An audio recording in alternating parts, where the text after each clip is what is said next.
Welcome back, everybody. We're going to our final series of the day for our final day of the week here at the LCS North American Challengers League. I remembered it this time. And of course, I am back again with Joshi and Mad Magical. Guys, we have our last series of the day. It's CLG Faith versus Wildcard Gaming. Boom. I put it on the board. Woo! Magical, can I just say real quick, I love that board. And it's a good board, isn't it? It's really fun seeing you use it over the years. Like, I'm not even You've always complained about how you don't have, like, a good background, but, like... Well, because behind it's just show the people. Show the people. I think it's totally fine. Jesus, this is going to be hard. Okay. Like, all right, well, we'll give him time. Like, there you go. See? Wall.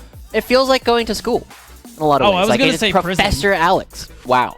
Okay, well, we will get back to that in a moment. For anybody who's tuning in, though, we have to be honest. If you thought the previous series was likely to be one-sided, this one is probably about to be a little bit more of the same, right? We are seeing CLG Faith also coming in with a relatively new introduction to the roster and Aaron's return to CLG Faith. But Wildcard, they're off of a week where they beat Cloud9 2-0 and then went 1-1 against CLG Challengers. So... like, these guys are the real deal from a provisional team. We're expecting these guys to actually be potentially as high as top 6. Yeah, I mean, right now, Wildcard looking like one of the best teams, and they're just on a tear at the moment here. And for CLG, who, like you said, Josh, have some roster shakeups, it's going to be a little difficult for them to be able to maybe pick up the win on the day. But, you know, we can always cross our fingers. We can always be surprised. And speaking of Wildcard, Magical, tell me what we're looking at here. All right. Wildcard are a fun team. I really enjoy talking about them and looking at how they play.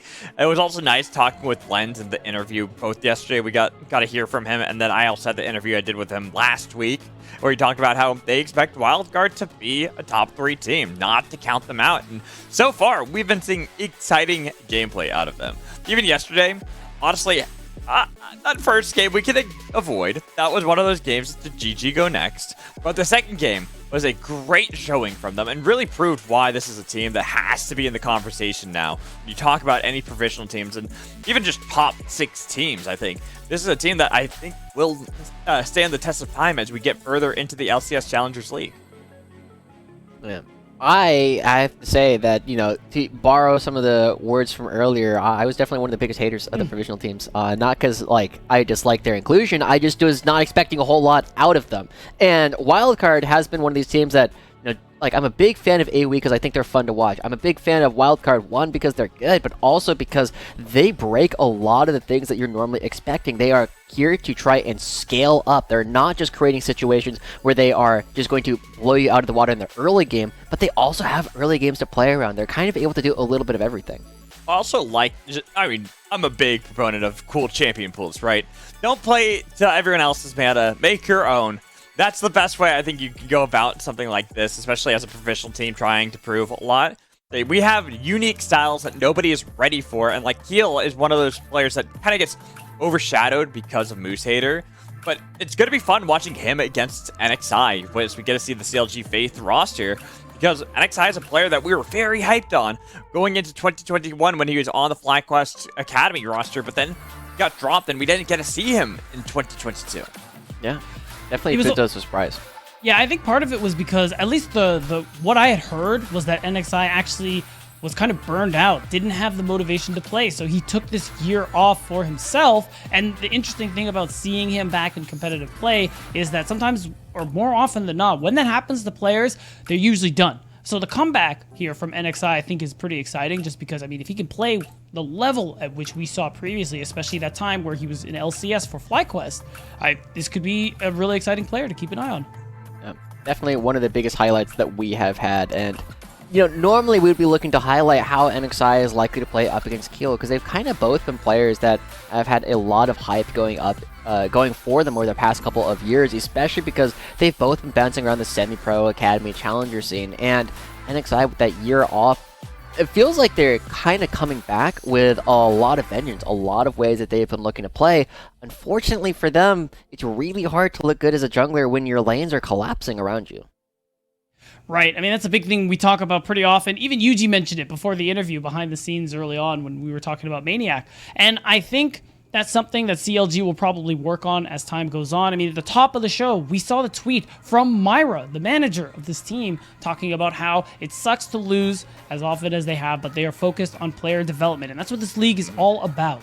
Long-term success. It's about not just the immediate. A lot of people like to look at that and be like, all right, this team has to win now. They have to somehow beat all these challenger teams, especially some that have been together. Like if you look at CLG Challengers, 4 of the members playing together all of last year. Well, most of last year, since Jenkins did have a little bit of a stint at the LCS. But still, you have these players that understand one another, and you're throwing them essentially into the wolves, saying this is the time for you to grow. You learn by playing against these teams that have already gotten that practice. Yeah. So, I mean, we have to remember that so far, between FlyFam and CLG Faith, they've only beaten each other so far. And so any wins that they can pick up between now and the end of the season are definitely going to help be huge building blocks for them to hopefully find continued success. But one of the things that we want to spend a little bit more time on is what has made Wildcard so successful as a roster. You already touched on it a little bit, Alex, and it's the fact that they've been playing together for a little while longer. The other thing that we touched on is you look at the way that they like to play, they will always have at least one champion on their team who is nuts later in the game. And this is part of why Zach has been taken off the table so often. Is one, because it has a pretty decent laning phase as a top laner, but two, it is so hard to kill Zach after they hit level 13. Just play work, man. Yeah, you just kill him at level 1. It doesn't matter. Yeah, true. Of course. What, Alex, you should be a coach. How did you think of that? Yeah, it's just so simple. I know, right? Yeah. I watched the tapes. I know. I also played Warwick top a lot beforehand. Is this you trying to sneak your way back into the guys, I'm a color caster conversation that we had earlier on? Because I'm watching. Definitely not. Good. Definitely Totally not. Yeah. Yeah. Good. Yeah, totally.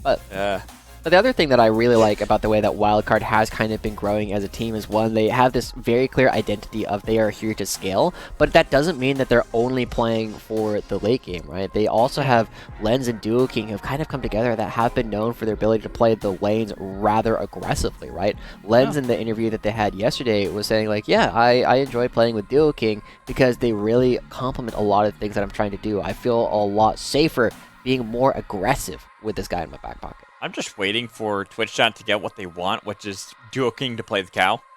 Just saying. I mean, it's not too surprising if it happens, right? He's definitely played it a handful of times already, and this is going to be one of those spots where I feel like they can play it into most things that Faith will actually be able to bring to the table, especially now that Sketch is going back into the support role and they have brought in Aaron.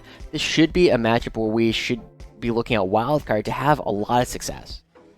And I think we've been talking a good bit about Wildcard, and everything you're saying makes a lot of sense, but I want to switch the conversation over to CLG Faith really quick here, just to get an idea on this team, and what do you guys think their strengths are? Because we know, they've had some roster issues, but from some of the mainstay players, we talk about Wildcard very clearly having their identity, likely from the start, all things considered. What has CLG kind of formed this identity, or are they working towards one, and what does that look like? They don't really have an identity right now, which is definitely hurting them. One of the things that has had a lot of opportunities to kind of grow is the fact that Serenok has actually had some pretty decent laning phases, and NXI, if allowed to farm, can really take over games later on things like the Graves and the Udyr. We're also getting some crazy word from the back end that because they have all been playing remote, but Johnny has had to travel an hour away due to an ISP outage in order to make sure that they can actually play today's game. Wow. That's brutal. Not playing from your home setup, it's like not playing with your own bat and glove, it's just not the same. The environment's different. Hopefully, maybe they will get a little bit of a power up, but that is a brutal thing to already do on a team that is trying to find some win. Oh, yeah, I hate that. Anytime you go to a new setup, dude, to play, it just feels so alien. You were in the game where I took over Mark's GP for a little bit. Yeah, it was. Hulk Batter is giving me so much crap because Mark had to go move his car or something. So I hopped in and played on his keyboard and mouse. He had a low mouse DPI or something, right? Oh yeah, his sensitivity is so low. I play with very high sensitivity, so I'll go like this and I'll go from corner to corner. Yeah. Right. I go like this and CSGO style. Oh where you yeah, gotta- Yeah. super low. Like he's been playing So- Valorant or something. Yeah, it's a huge difference, and so hopefully Bajani will be able to showcase something. I'm sure they brought their own peripherals with them Yeah. at the very least, but it is a situation where, to go back to the question of what kind of identity, how are these guys going to be stronger, one of the big things that I think they really need to do is NXI and Serenok need to team up and actually have the situation where they can take these sometimes strong laning phases and blow open the mid game. All right, Alex, I want to know from you too. What do you think CLG Faith are going to be leaning towards to maybe get some success in this game here? Are you in agreement with Josh mid jungle, or are you looking elsewhere? I'm actually looking at the bot lane. I think that with Really? Aaron in here, like we actually saw that the laning wasn't bad for a duo that kind of just recently got together.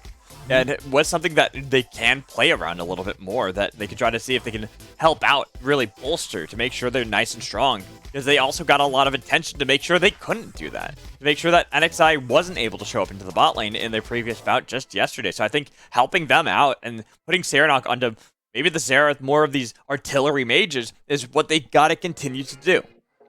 That's true. I mean, Aaron did previously play with this roster last year. Sketch is finally in the support role like he always wanted to be. And we are getting word that the first matchup is ready, guys. So I'm going to leave it to you to start off our final series of the day.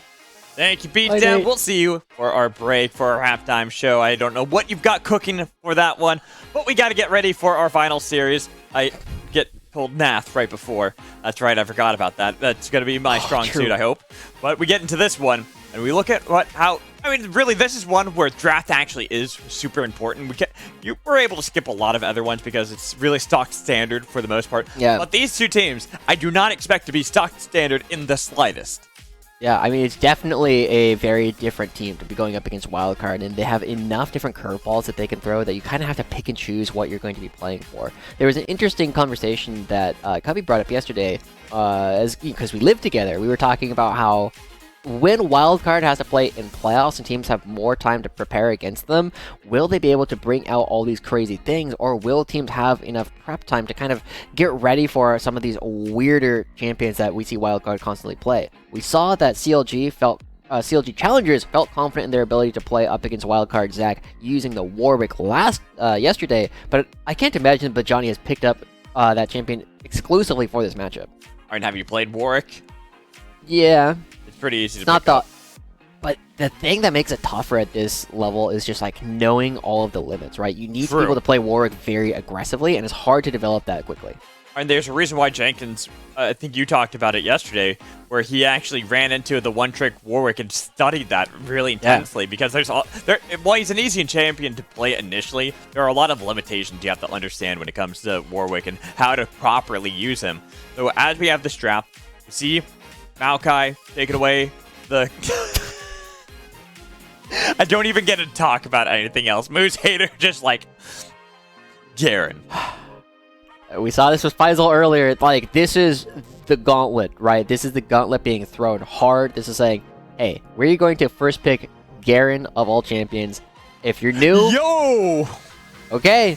Yeah, I mean, the Fiora comes out. This isn't the easiest matchup in the world for the Fiora either. And we also get to see Aaron's Ezreal again, which they played twice yesterday or earlier this week. Yeah, only played it. This will be the only champion now played by Aaron in the first showing. Yeah. And so, one of the big things that I've always been impressed about with Wildcard is that the fact that they consistently push this Camille ban against anybody that they think can really play. Because it's like the only character that is reasonably meta right now that actually just like prevents Garen from playing the lane. Oh, God. Duo King. Oh, God. Look away. Avert your eyes from the bot lane. Okay, this is going to be a very tough game coming out from CLG Faith, because everybody on Wildcard is like, yeah, we're just going to play comfort champions. We're going to be very, very aggressive with everything that we're going to be doing. And if CLG Faith can survive the onslaught, they will be in a position where they can play later on. But Wildcard still has 2 picks to go. We already started the day by saying they never pick compositions that don't have strong scaling aspects, and they still have Heals champion, they still have Soligo's champion to pick up that can be these impossible to deal with characters later in the game. Just saying the Draven Blitzcrank for Lens Duo King bot lane, even if it's against an Ezreal, which is technically considered one of those things that is difficult to pilot against as Blitzcrank. It's Draven. You try to show up, you try to get these skill shots, Draven's just going to whack you with one axe and you're going to be half. Yeah, it's going to be super, super tough for the Faith bottom lane to kind of play in this. We were already talking about how Lens and Duo King have been playing together quite well. And as we go towards the second half of the draft, like, Heal does have the Wukong taken away, which has been one of their most played throughout their recent career. And I'm curious now, with the Zoe ban coming through, right? Serenok has been particularly known for a couple artillery nages. Yeah, Zoe and Xerath is the other big one. I wonder if they're setting up for something a bit more stock standard like an Azir. The Udyr ban as well. That's funny because NXI played that twice yesterday, but now banning it themselves because Keel also plays that champion. Back when playing with CLG Academy as well, was one of the two champions really well known that Kale played. That and the Karthus were like the two premier champions that he was able to dominate a lot of people with, similar to how Malice was. Yeah. Oh, and Fiddlesticks too. Keel is one of the funnest God, yeah. Fiddlesticks players to watch. Wasn't that like the first ban every single game against Keel too? A lot of the time, yeah, especially during the last Proving Ground. And so, I mean, we still have a couple options available. NXI going with, okay, a classic coming out with the Kindred. Also a takeaway from Keel. Also takeaway. But there's still a lot of things available to Wildcard that can really kind of prevent this from having any real success, right? The Sejuani is still on the table, and even though it's not the most Keel of champions, you can just use it to make sure that Kindred can't do anything. Yeah, but it's not Keel. I'm expecting Keel to play something a little bit more crazy, like Kha'Zix. All right. Wow, Wildcard. I'm calling it now. Orianna. Let's see. Orianna, that would be one of the most illegal champions you could pick up right now. I definitely think the champion, I'm in agreement with Kabi that the Orianna is underrated, and I'm not sure what Serenok would play into. I guess the Xerath still works. Syndra also good champion, but I tried. I mean, that's their scaling coming in at least a little bit. Kha'Zix's also a pretty good scaling champion as well. He's not a lizard, though. He's a bug. True.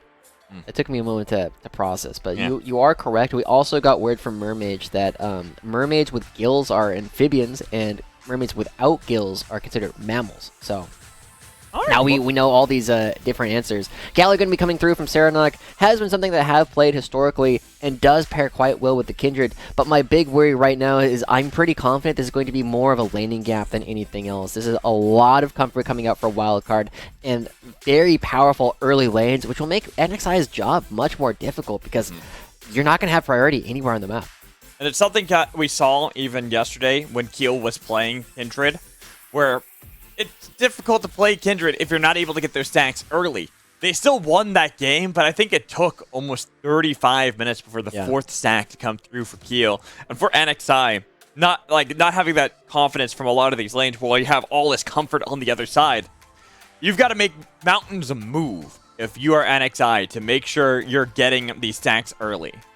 Yeah. I'm expecting that NXI will be trying to be much more aggressive this game than they were on some of the Udyr games yesterday. But one of the differences, right, we had both FlyFam and CLG Faith come up with new players in the past couple of weeks, or the past couple of days, in order to bolster some of their rosters. FlyFam lost Goo, CLG Faith had Plux being replaced here with Aaron, and so one of the things that I've been impressed about with Maniac is their, again, willingness to go make plays, whereas the morale boost I'm not quite seeing just quite yet from Aaron, but it's partly because he's been playing this Ezreal. You can't make a ton of super aggressive plays on this character because you don't have the crowd control to prevent your opponents from leaving.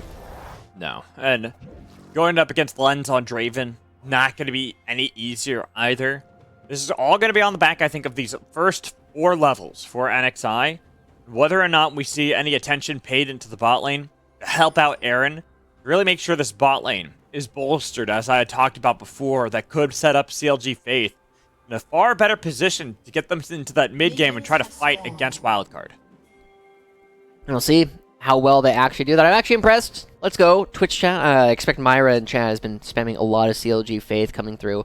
Whereas Wildcard, I'm surprised they're actually not higher. Partly because I'm expecting them to be strong favorites, and also because weren't they the team that the Twitter said was the most entertaining? It's the most entertaining. Doesn't mean the best team. Sure. But as we already get out onto the Rift, nothing super exciting in terms of the early pathing. Both junglers going to be starting on opposite sides. And this Kha'Zix is something that we have not been seeing a whole lot, but was something that Keel definitely played a lot throughout their career. Yeah, Akil has a very fun champion pool. Again, bringing up entertaining, fun Wildcard. They are the fun team to watch. They are the crazy team that will play their style, and this is why I respect them. I love teams like this that say, you know what, we'll do our thing. You'll try to go meta, and we'll just find our own ways to counter that to make your life that much more difficult. Yeah.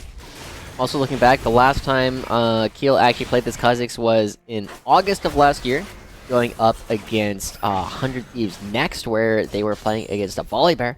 Ended up not having a whole lot of impact in that game, but just looking throughout their history, like the more unique champions every single time has been remarkable. And thank you, CLG. You know, they said, I try. I draw these in the break, so it's not like I have much time to actually put into these.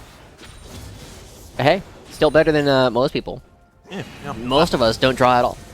That's true. Most of you don't have chalkboards. By the way, if you want to join the conversation, hashtag NACL on Twitter. So, Majani, so far, one of the things that is kind of nice about this VR matchup is you do have a good level 1 to actually, like, you know, poke and prod at the Garen. But when Garen starts getting more points, especially into the E, then it starts really turning around. You can also just use your Q every single time if Fiora goes for a minion. I asked level 3 how these first levels were going to work out for CLG Faith. Well, they got to make this gank work out before Sketch dies because he's dying to Ignite, and you're not even there. Lens picks up his kill, and he's already cashed in so early as Aaron's going to be the next target. They got 2 kills as the next guy cannot chase down the 2-for-1 in favor of Wildcard. Yeah, oh, I was looking for a potential hook there. If you get that hook, there's actually a possibility Duo King wins that, but Lens gets a cash out, gets first blood, and 2 kills. Aaron walks away with 8 CS, and yes, this is a bit of a freeze, but still a brutal position. NXI now getting contested for the Here comes the beep boop. That's going to be the rocket punch. Waiting for the grab as well. Not going to connect. Heal was behind. Had that landed, NXI certainly dies. Yeah, I mean, I respect it, right? Expecting the hop over the wall, but this is such a tough position for Sketch and Aaron. I, again, love the fact that they're trying to make things happen, but going into this huge wave is just so much extra damage. If we could see the death recap, I'm guaranteeing that Sketch probably takes, you know, at least 200 damage from the minions alone, and Aaron, the exact same thing. The instant target switch, and they both agree on the target, which is the biggest thing, right? Making sure that you're hitting the same person. It's the synergy between these two. Duo King and Lens have been working so well together, and it's hard with Wildcard to just be like, this one player is the reason they're winning. Every one of their players is pulling their weight. They're getting so many great plays from everyone. Moose Hater gets a lot of the attention because of the Garen. Akil on these unique champions, playing Kha'Zix here. Bot lane Lens and Duo King dominating a lot of these challenger teams, saying that we are just as good, if not better, than most of them. Yeah, and here we go. NXI's back. And I love these flashes coming in from Duo King to make sure they can secure kills like that. Yeah, I mean, he doesn't even have to flash there. He just runs up, knocks him into the air. And the hook after seeing the hook animation from Sketch. Yeah, I mean, the hook after Sketch's hook starts getting thrown out, just make sure that there is not a whole lot that Sketch can really do. You root yourself in place as your anchor leaves. So that's going to be another kill. Lens gets 2 cash outs. And remember, who was it that got like a 1,500 cash out and it didn't matter? Was that also Lens? That was Lens. That was Lens. That was Lens literally yesterday. Yeah. So, good stuff already coming out from the bottom side of Wildcard. Moose Hater still trying to find their way into this lane a little bit. But Johnny is definitely a player who is still trying to find their footing in the top lane here in this league. Has kind of struggled to make these big plays happen. Next flash. I don't want any part of that. No. Kind of realizing level 6 already for Saligo. You're only level 3 as Nautilus. You got no tanky stats to really contend against, so you back off. Yeah. One of the things that's a little bit surprising to me as well about this game is we've said that Serenok has actually had a pretty decent laning phase, which is true. They tend to get caught out a little bit later on, but their laning phase has actually been pretty decent. I'm a little bit surprised that they chose to take this Galio into the Syndra, because you give over a lot of Syndra bucks every single time, right? Syndra's game plan is pretty straightforward. Hit people with multiple spells at the same time. And the game plan here is pretty straightforward. Just walk in and dare CLG Faith to fight you. They got the taunt. They're looking for the pull. Saligo bursts it down, looking to turn it around, but dies first. And now with Lens getting all the damage on Sketch. Sketch will survive as Aaron now fights with Lens a little bit. Gotta be careful, though. Dives back in with a heal, and he takes down the kill! Getting shut down. Gold on the way with Dual King now trying to run out of there. The taunt barely will connect, and that is going to be more gold funneled into the bot lane of CLG Faith. And it's going over to Aaron, the new rookie coming in to rejoin CLG Faith. 2 kills already picked up. They've got a bounty now. And we said that Wildcard could just walk in, but they walk in and Soligo is the first person to go down. I love how CLG Faith moves as a team. They get this to start off, they instantly dogpile, and then they already know what their exit plan is. They are moving up towards the top side, meaning that Serenok can use NXI as an escape path.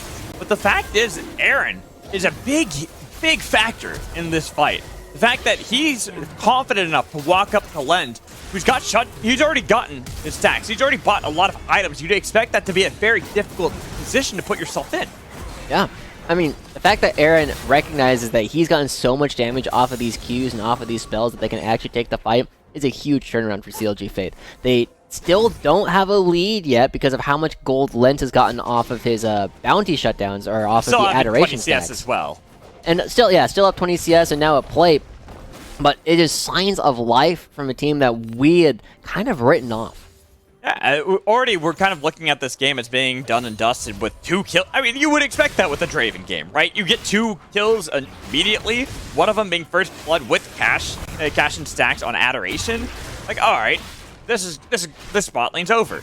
But then that was a great play from CLG Faith to bounce back into this game, and it's, as you called out, the coordination. This is the big factor with a lot of these provincial teams. This is the growth they have over the course of the season and how they work together.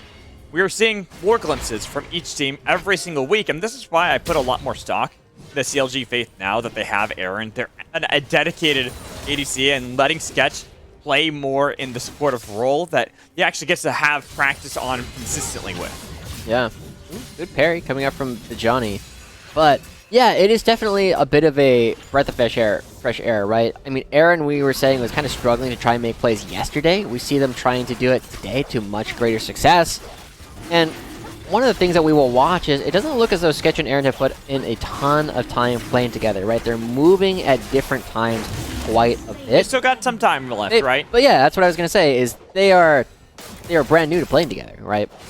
That's something that we should expect will improve as time goes on. And it's not super surprising that Lens and Duo King were able to get that 2v3 turnaround just because of how strong their champions are. And also being a duo that's been scrimming together now for a couple of months. It's not like they just started scrimming right at the beginning of the year. They knew that this was going to be a roster they wanted to roll with, whether it be here in the Challengers League or in qualifiers to get to this point. And we'll continue to see them throughout the rest of it. They've been doing quite well even into some of our more storied bottom lanes. But as the game kind of slows down a little bit, we haven't seen a whole lot of movement out of heal, right? Just like the 1 kill or the 1 assist down in the bottom lane. Ooh. And this has given a lot of time to NXI to farm up into this game. I mean, being 1-0 and 2, I think it's sitting at 3 Kindred stacks as well. That 4th one so close. Yep, 3 at the moment. Just needing that last one in order to feel like a champion. And I suspect that they might try and do it towards the top side of the map, right? But Johnny's been doing a good job preventing Moose Hater from taking any of these strong trades. And this Fiora is going to become a bit of a split push problem a bit later on. Moose Hater will eventually have the Grievous Wounds to deal with it, but that's going to take a while for it to actually come online. And Wildcard are still focusing so much on the bottom half. Let's talk about Bajani, because the one game that CLG Faith have won actually was primarily off the back of Bajani and how he was able to play Cassante, pulling a lot of attention for the team, engaging, making sure that he was constantly fighting around everything, pulling out members with his all-out. And here on Fiora, to do something similar, gaining a lot of attention, forcing the hand of Wildcard to constantly meet them. And you can see why CLG Faith wanted to bring not only Serenok from Bay State College, but also Fisher College Bajani. now, actually. Yeah, Fisher College, yeah. But still from the collegiate scene. Yeah. I mean, they have been playing in the collegiate scene together for quite a long time, and Bajani has been one of these players that has had a bit of a mixed bag, right? It's oftentimes that was weird. And Justice Punch is also something that can only get interrupted by champion body blocking it. Yeah, I mean, it was just very odd to look at. Sorry. Bajani has had a bit of a mixed bag throughout their collegiate experience, despite a lot of successful performances with the team. It's been a role that is actually surprisingly strong compared to a lot of the other roles in the collegiate space, right? You think back to other players that they go into. Oh, and that could be the 4th mark too. Jump over the wall. One more. Look at but couldn't find him in the invisibility. They're going to get it away. I mean, that was the exact same thing that Saligo ran into earlier, walking headlong into Saradoc. He just walks into Sketch this time. You know NXI's there. NXI jumping over the wall. Even the flash coming in from Sketch with the burn. Auto, the wrath One more. of the Titans. You need the auto, but Saligo will make it out just in time. And at the same time, Keel drops. Just shot barrage? Nice high set from Saligo. The heads up. Yeah, will actually get themselves out. Doesn't have to teleport, but the Rift Herald's coming down in the bottom lane, and here comes the cavalry.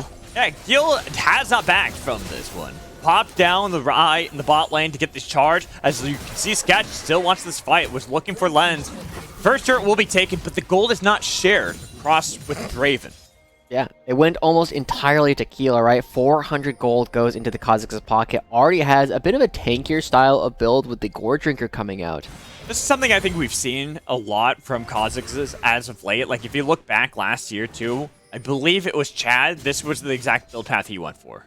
True, but remember that we're playing on 13.1b. The Gore Drinker has taken a big hit in terms of what it actually provides, right? It's a lot more ability haste, a lot less healing, kind of across the board for a lot of these bruiser items. Granted, that does kind of play into the wheelhouse of Kha'Zix, does it not? Turret plating will fall soon. I mean, it's nice. It's just a very different thing. You have to remember that even with the bruiser build, they're not going to be staying alive for the same kinds of durations as you would have expected in the previous patch. Fair point. Sketch for the hook, pulls back, Duo King, gets knocked up. Grab not thrown out. Instead, just waiting it out as we see a little bit of a duo in the top lane. But Bajani, despite having a level down beforehand, was getting a better end. Bot lane, we gotta continue to turn our attention all across the map. Sketch takes a lot of damage. Same with the Whirling Breath. Almost was able to pick up the kill, but another Scan of the Week comes in from Saligo to deny Sketch getting in. Dude, so many funny interactions with dashes and hooks and everything like that coming through this game, man. But still, Wildcard have total control over this upcoming dragon. The first one did go over to Faith after a disastrous walk in from Saligo. But now CLG Faith not going to be having any control over this dragon at all, and it will be tied up at 1 apiece. 1 apiece. Also, I'm glad the observers did hover over NXI for a brief moment. Is that 4 stacks on Kindred? Feels like a champion now, having gotten Kraken Slayer completed as well. NXI is a player that we've been hyped up for, and I'm glad Beatdown talked about motivation and trying to bounce back in after taking a year off and how you can look to play this year. Because NXI so far, it has been very rough, right? A 1-11 start is not what you want when you're trying to make your debut back to prove yourself once again. This game is really about them setting up NXI. They have given a lot of attention to make sure that NXI can get the stacks. You get gold, then stay even with Keel. And it's generally hard to look good as a jungler. Okay, Keel should be out of that one. That is ult available, already popped in. With Bajani teleporting, they just forfeit this one. So, while the dragon was taken by Wildcard, and the first Rift Herald taken by them as well, it's going to be just the exact opposite trade with Faith getting themselves the Rift Herald. Yeah. And to go back to what you were talking about before with Yuji, talking about Maniac, it's not easy to look good as a jungler when your lanes are struggling. And so, this is actually a position where the lanes aren't struggling, and NXI has been looking pretty good on this Kindred. We always knew that he was going to be a strong carry player, a strong, kind of tank bruiser player as well, based on what their history has been. And so, it creates a situation where suddenly it feels as though NXI, Aaron, are kind of poised to be big carries for this game for CLG Faith, which is even more than we were expecting, right? We were not expecting them to even be vaguely even. Excuse you? I feel like big brain. I'm the one who was saying I wanted to see NXI and Aaron and how they're going to play in this game. You said they were trying to manifest a 1-1. But even you didn't sound like you believed it at the time. Oh, I was putting it into the atmosphere, into the universe, that it's going to be a 1-1. Okay. Well, we'll see. That means I'm believing in it. I got the faith, bro. Come on! All right, we'll see if that faith is rewarded. With the we saw what they did to Kobe. Fair. I've seen what it's done to Steve, too. Poor Kangas has lost his hair because of it. Yeah. Here we go. The Rift Trail is going to be crashing. Will pick up the turret. No engage. Oh, there is one. Lens. That's going to be the depth charge to the backline onto Keel, but Sketch taking so much attention, even with the giant knockup onto 2 members. Nobody falls on Wildcard. Instead, the trade of the support for mid lane tier 1. Keel goes back in. Gotta be careful though, that taunt.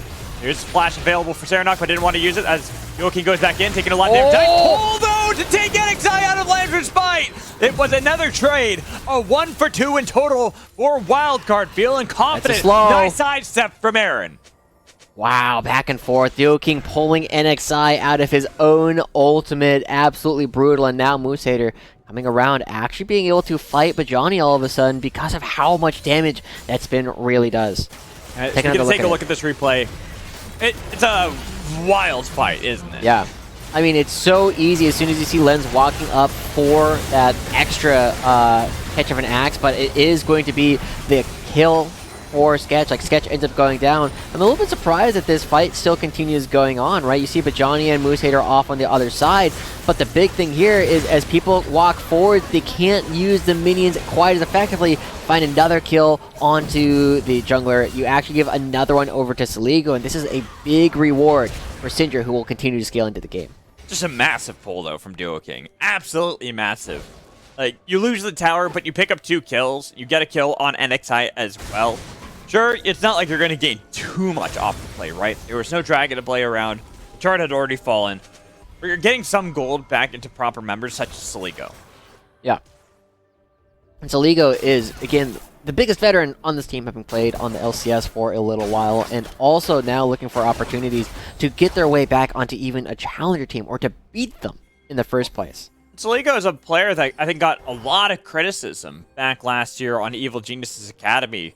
That was a rough roster, man. It was a very rough roster to play around, and Saligo is someone who's usually pretty quiet, pretty calm as well.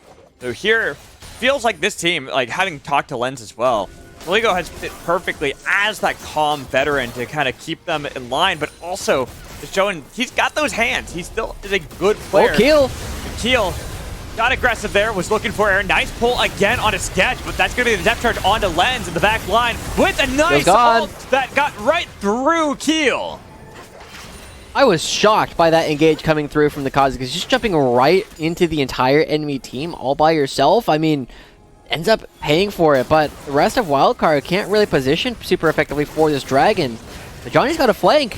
Yeah, and look at where Sketch is. Sketch had to recall. He might re-engage. Nice body block there from Saligo as Bajani into the back line. Riposte onto the rocket punch. Trying to dodge around as Bajani survived. No, he burns and barely dies. Oh my gosh, I don't even know what killed him at the very end. It must have been the Leandra's burn, and now Wildcard positioned to pick up another dragon. CLG Faith trying to make these plays happen. Sketch is back, and that's a good engage tool. Scatter the Weak comes through from Saligo as they look to still contain control. Heel's got some way off. That's going to be the pull onto Saligo. A lot of damage. The Scatter the Weak is not enough. They've got the burn for the Ignite. It was a secure on Dragon. They've got 1 kill onto the mid laner, but they lost. Oh, but Moosehater! They're losing everyone. Moosehater! The Kieran standing there menacingly every single time as NXI tried to fight back. And another couple of kills going over to Lens as well. So much money suddenly being injected into the veins. Moosehater not able to do anything for that start, but he's so good at finding his way into the backline on this Garen. He's so good at finding all the angles to just take over all of these fights. Just watch. Like, this is the first part of the fight, right, where we end up seeing Bajani really have this big flank, but they aren't able to do a whole lot with it as every ends up going forward. There's just enough damage, and the rest of CLG Faith can't get in. But the big thing that happens after this is where Moosehater goes, right? He starts off doing these raptors as the fight starts. He's not with the rest of the team so that he can come in for this flank. Serenok looks like he's marking them, but Serenok is not looking at the Garen at all. He's looking at the rest of the fight, and that gives Moosehater free access to the backline. Flashes in, gets 2 kills almost instantly, and at this point, the fight is over. Everybody on the other side gets ripped apart by Lens. That's the other thing, right? You can put all this attention onto Moosehater, but if you're not focused on Lens, on you need to mark him. You gotta mark him. You gotta make sure you spot out Moosehater so then you can focus everything onto Lens. Thanks, Native Bree. shout out to Native Gaming as well. I don't remember why we shouted them out earlier, but we'll do it again. But we were talking about Fnatic. That's what it was. yeah, let's go Fan. But I mean, suddenly the Barons get picked up by Wildcard. They're up 6,000 gold all of a sudden, and so much of that is in Lenz's hand. Moose Hater is suddenly a big problem again. This is something that a lot of teams have kind of forgotten how to do from last year. They aren't dealing with flankers effectively, and Moose Hater is among the best. Moose Hater got 2-level now lead over Bajani. No longer how it once was. Bajani not gonna fight very Rapid well. fire cannon.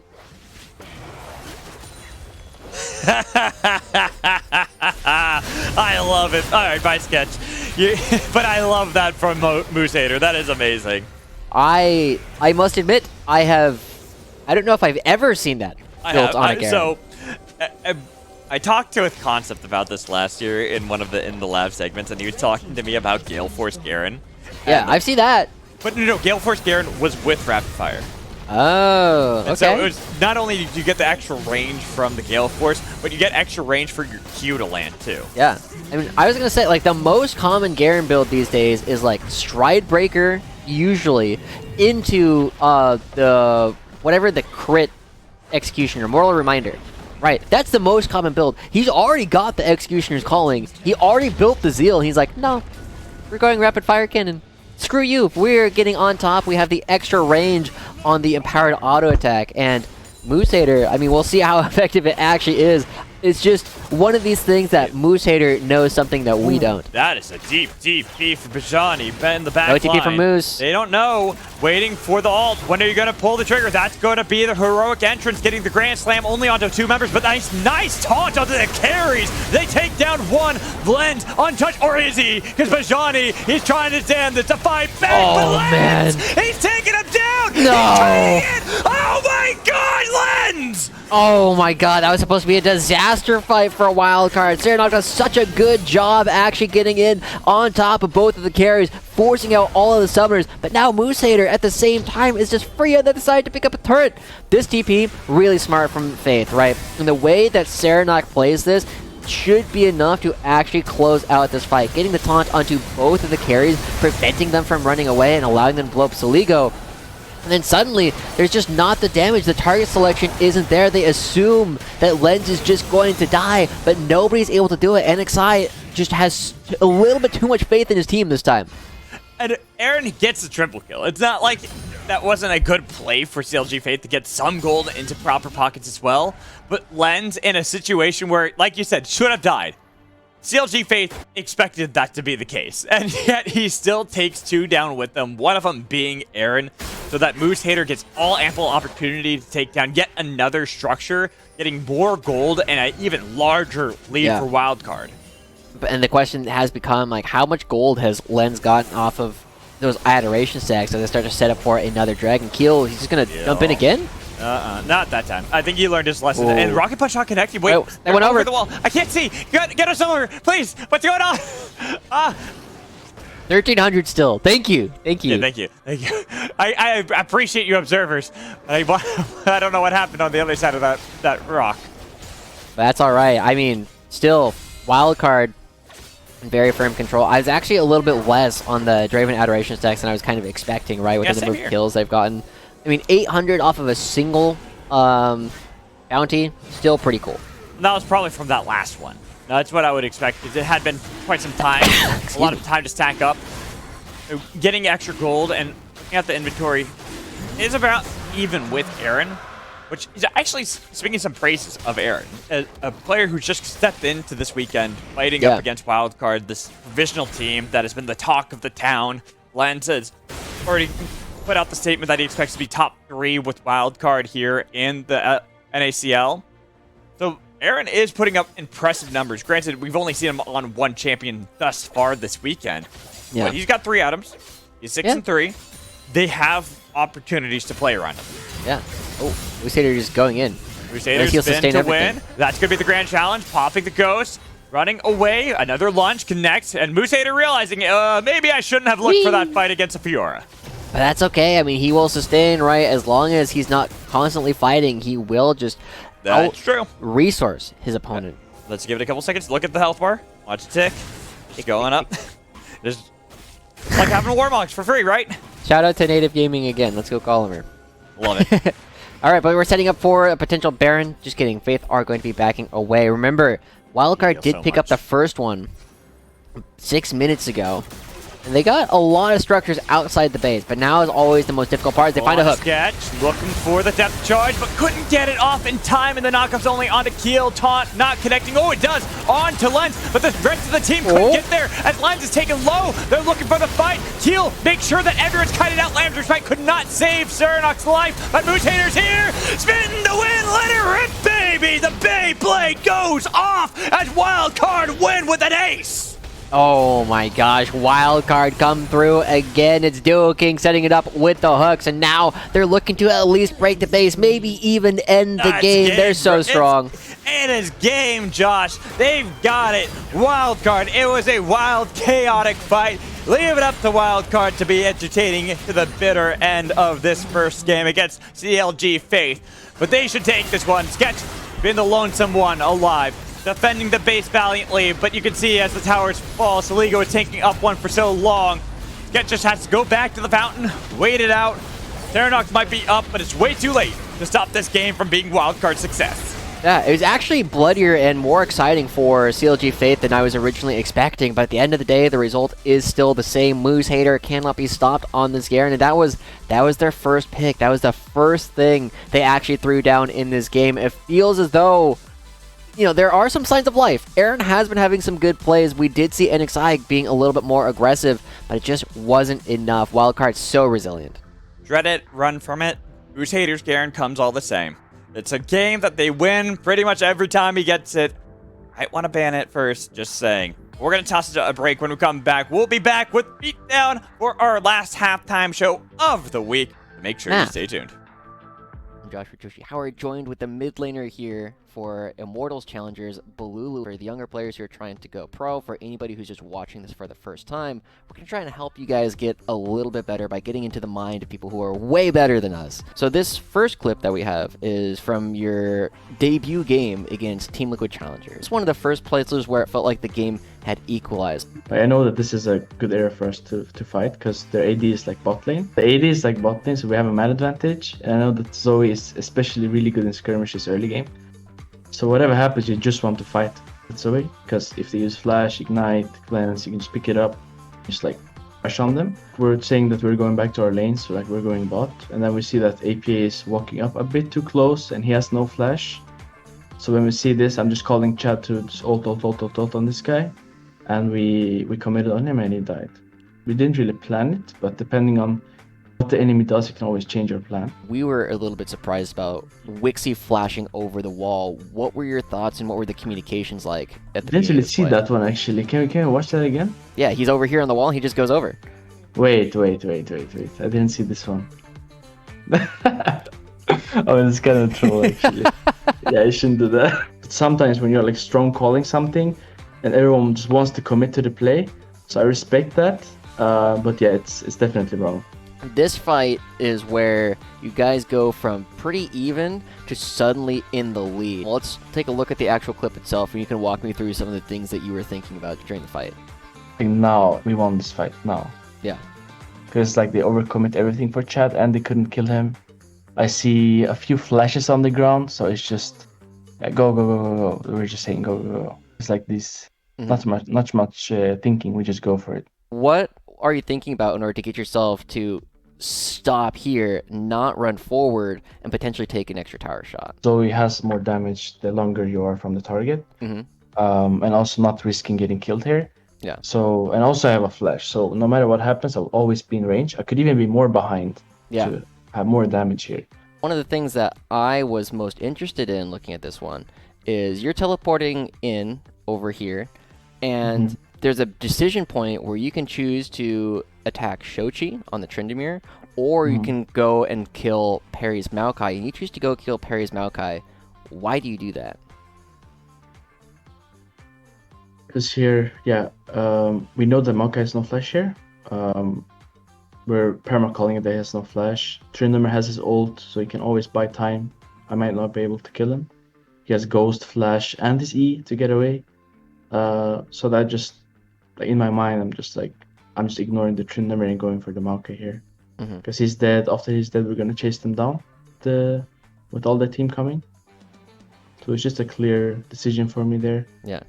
And here they're all out of position. I can get the Maokai R, get a good angle on the R, and we just chase them down.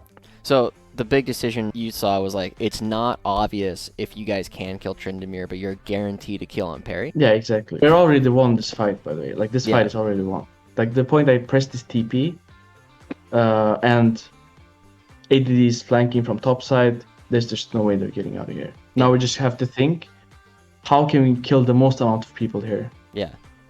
So that's why I'm like not helping my team here. I'm just going for parry. And I know that my team will handle these other guys without even looking.